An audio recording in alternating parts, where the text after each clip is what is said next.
तो क्या ईरान के निशाने पे जॉर्डन है? नमस्कार, मैं हूं नीलू। अमेरिकी वायुसेना के F-15E लड़ाकू विमानों और 1 दर्जन KC-135 स्ट्रो टैंकर ईंधन भरने वाले विमानों की जॉर्डन के मोफाक सॉल्टी वायु अड्डे पर तैनाती के बाद ईरान के निशाने पर अब जॉर्डन आ गया है। लड़ाकू विमानों की तैनाती के अलावा अमेरिकी रणनीतिक एयरलिफ्ट विमानों की संख्या में भी अब तेजी देखने को मिल रही है, जिसमें अमेरिकी ठिकानों और RAF मिडलैंड हॉल से मध्य पूर्व की ओर जाने वाली कई C-17 ग्लोबमास्टर और C-5M गैलेक्सी परिवहन विमान भी शामिल हैं। इसके जवाब में ईरान ने भी अपने हवाई रक्षा नेटवर्क को सक्रिय कर दिया। तेहरान और अन्य राजनीतिक केंद्रों के आसपास सतह से हवा में मार करने वाली मिसाइल प्रणालियों को एक्टिव कर दिया गया है। साथ ही उच्च दृश्यता वाले विमान यानी लंबी दूरी तक मारने वाली मिसाइल और हवाई रक्षा अभ्यास भी ईरान लगातार पीछे हमने देखा कि किस तरह से कर रहा था। अब जॉर्डन ही क्यों? देखिए, ईरान पहले ही कह चुका था कि अमेरिका को अगर कोई अपना एयरबेस अरब देश देगा तो फिर वो हमारा भी दुश्मन होगा और उस पर जो हमला होगा उसकी जिम्मेदारी हमारी नहीं होगी, क्योंकि हम अपने दुश्मन को मारने के लिए उसे टारगेट करेंगे।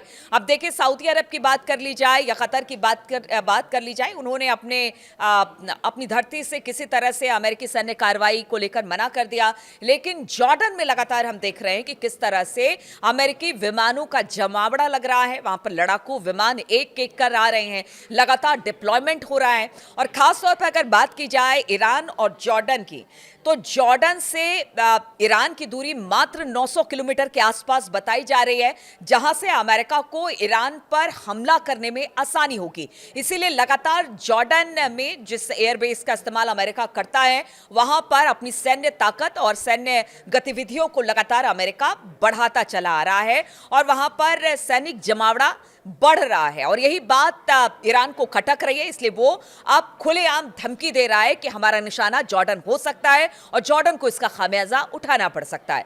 इधर अगर अमेरिकी राष्ट्रपति डोनाल्ड ट्रंप की बात की जाए तो ईरान के supreme leader ayatollah Ali Khamenei को एक बार फिर से खुली धमकी ट्रंप ने दी है। ट्रंप ने कहा कि खामनेई को क्षेत्र में अमेरिकी सेना के जमावड़े को लेकर चिंतित होना चाहिए। देखिए, बातचीत एक तरफ से बातचीत का रास्ता भी खोल रहे हैं और दूसरी तरफ से कह रहे हैं कि ईरान को चिंतित भी होना चाहिए और जो अमेरिकी सेना और उनके अमेरिकी जमावड़े को लेकर खामनेई चिंतित हो। लेकिन ये चिंता खामनेई साहब को दिख नहीं रही है। राष्ट्रपति ट्रंप ने संकेत दिया कि अगर तेहरान अपना परमाणु कार्यक्रम फिर से शुरू करने की कोशिश करता है तो उस पर नए हमले हो सकते हैं।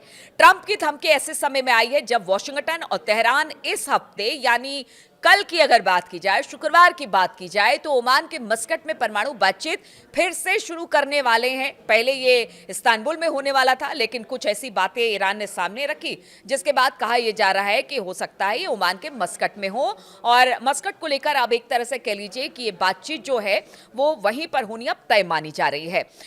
NBC न्यूज से बातचीत के दौरान जब ट्रंप से पूछा गया कि क्या अयतुल्ला अली खामनेई को चिंतित होना चाहिए, तो ट्रंप ने जोर देते हुए कहा, मैं कहूंगा उन्हें बहुत चिंतित होना चाहिए। हाँ, उन्हें होना चाहिए। दोबारा से इस बात को उन्होंने दोहराया। उन्होंने ये भी कहा कि वो हमारे साथ बातचीत कर रहे हैं। मतलब एक तरह से चिंतित होने की भी बात कह रहे हैं। हालांकि चिंता तो अमेरिका के माथे पर भी दिखाई दे रही है, क्योंकि पीछे 2 घटनाओं की हम बात करेंगे और थोड़ा सा जिक्र करना उसका जरूरी है, क्योंकि टेंशन ईरान से ज्यादा अमेरिका को है। अमेरिका के जंगी जहाज, बेड़े, वायुसेना के तमाम फाइटर प्लेन्स जगह जगह पर इस वक्त ईरान को घेर कर खड़े हैं, लेकिन अभी तक कुछ हुआ नहीं है। टेंशन इस बात की भी है कि उनके जो मिसाइलें हैं अगर गिरेंगी तो फिर क्या होगा। तो 2 घटनाओं का जिक्र जल्दी जल्दी कर लेते हैं। हालांकि वो 2 दिन पहले की घटना है, लेकिन इससे टेंशन बढ़ती हुई दिखाई दे रही है। पहली तो जिस तरह से ड्रोन ईरान की तरफ से भेजा गया और अमेरिका ने दावा किया कि उसने मार गिराया, और अब ईरान की तरफ से भी बयान आ गया, वो भी आपको बताएंगे। और साथ ही IRGC जिस तरह से एक बोट को, अमेरिकी बोट को उन्होंने रोका है और उसके बाद फिर वहां से अमेरिका के बोट शिप भी थे उनको भी हटाया गया है, उसको लेकर भी कहा जा रहा है कि जानबूझ के प्रवोक करने की, उकसाने की कवायद ईरान की तरफ से हो रही है। अगर बात की जाए जिस ड्रोन को गिराने की बात हो रही थी उसमें इस्लामिक रिवोल्यूशनरी गार्ड कॉर्प्स यानी कि आईआरजीसी ने बताया कि वो ड्रोन निगरानी की घटना की जांच कर रहे हैं। रिपोर्टों में यह भी दावा किया गया है कि फीड कटने से पहले आप देखिए वो एक टोही ड्रोन था, यानी कि वहां पर सैटेलाइट के जरिए पता चला कि अब्राहम लिंकन कहां है और उसकी पूरी तस्वीर कटने से पहले ड्रोन ने सफलतापूर्वक निगरानी की, तस्वीरें भेजी ईरान को और उसके बाद ईरानी फौजों का कहना है कि उसके बाद उसे मार गिराया गया जिस तरह से कह रहे हैं। तो ईरान को लेकिन पूरी तस्वीर भेज दी गई और यह सब कुछ हुआ है चीन की सैटेलाइट से, जो कि बहुत ज्यादा इस वक्त ईरान की मदद कर रहा है। ईरानी राष्ट्रपति मसूद पेजेश्कियान ने कहा कि ईरान बातचीत के लिए तैयार है, लेकिन जिस तरह से अमेरिका अपने बेड़े को बढ़ा रहा है, अपने जो वहां पर सेना की गतिविधियां उसे तेज कर रहा है, उसको लेकर हम भी सतर्क है। इस बार हम अगर अमेरिका को लगता है कि हम हमला करेंगे, हम उसमें देरी करेंगे, तो ऐसा नहीं होगा और इसके लिए पूरी तरह से सतर्क है। और दो जो घटना पीछे हमने जिसका जिक्र किया उसके जरिए ईरान ने बताने की कोशिश की है कि हम तो ये मतलब देखना चाह रहे थे कि क्या वाकई हमारे ड्रोनों को अमेरिका समय रहते मार गिराता है। ये तो सिर्फ एक ड्रोन है, अगर ऐसे कई ड्रोन और कई मिसाइलें अगर अमेरिका के अलग अलग जगहों पर, ठिकानों पर, उनके एयर बेसिस पर गिरते हैं तो फिर अमेरिका का होगा क्या। अब अपने आप को महाशक्ति कहता है, लेकिन हमारी मिसाइलों से और हमारे ड्रोनों से डरता भी है। तो एक तरह से ये बताने की भी कोशिश अमेरिका को की गई। साथ ही पेजेश्कियान ने कहा कि वो उपयुक्त माहौल में बातचीत करने को तैयार हैं और उन्होंने ये भी कहा कि देखिए, आप अगर बात कर रहे हैं कि इस्तांबुल में ये मीटिंग रखी जाए, तो मैं चाहता हूं कि चूंकि तुर्की भी अमेरिका के साथी है, उसी खेमे में है, इसीलिए ईरान को विश्वास नहीं है कि हो सकता है अगर इस्तांबुल में बातचीत हो तो किसी तरह से दबाव बनाने की ईरान पर कोशिश की जाए। और साथ ही साथ उन्होंने ये भी कहा कि कोई भी देश इस बातचीत में हमारे साथ नहीं होगा, इसलिए अब बताया जा रहा है कि ओमान के जो मस्कट है वहां पर अब बातचीत कल होगी। हालांकि बातचीत का इंतजार सबको होगा कि इस बातचीत में क्या निकलेगा, लेकिन तुर्की ने कहा है कि अब इस्तांबुल में बातचीत नहीं होगी और अब ओमान में बातचीत होगी।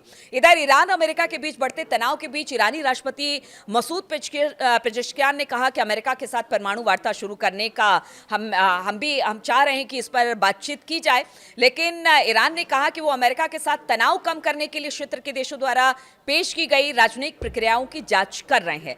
रिपोर्ट के अनुसार जो रिपोर्ट सामने आ रही है उसमें ईरानी अधिकारियों ने निजी तौर पर संकेत दिया है कि वो तनाव कम करने के लिए अपने परमाणु कार्यक्रम के कुछ हिस्सों को सस्पेंड और बंद कर सकते हैं, लेकिन जो बातचीत होगी वो द्विपक्षीय होगी। ऐसा नहीं कि एक पक्ष अपनी बात रखेगा, दूसरा पक्ष जो है वो चुपचाप उनकी बात को मान लेगा, तो ऐसा नहीं है। 3 शर्तें अगर बात की जाए अमेरिका और ईरान के बीच में, जो सबसे ज़्यादा जो पेच फंसाने वाली हो सकती है कल की बातचीत में, उसमें पहला तो है कि जो परमाणु कार्यक्रम है उसे रोक दिया जाए।